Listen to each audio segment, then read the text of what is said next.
breaker na legit, no. So pwede nyo i-check nyo sa basket para makita nyo pa detalye. So ito yung napakamura na breaker ngayon.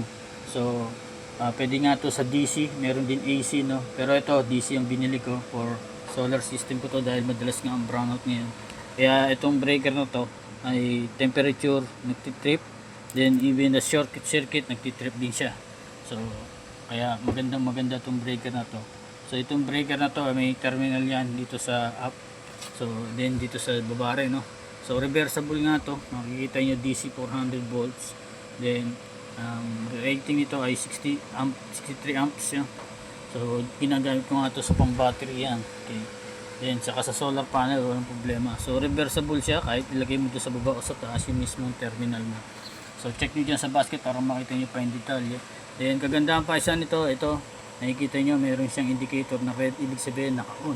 Pag in-off nyan, so nag-green siya, no? Then may mga diagram din dyan, positive to negative. So pag i-on mo ulit, yan, may indicator. Yan ang kagandahan ng breaker na to. So check nyo dyan sa basket para makita nyo pa detalye. So DC breaker, no? CR core.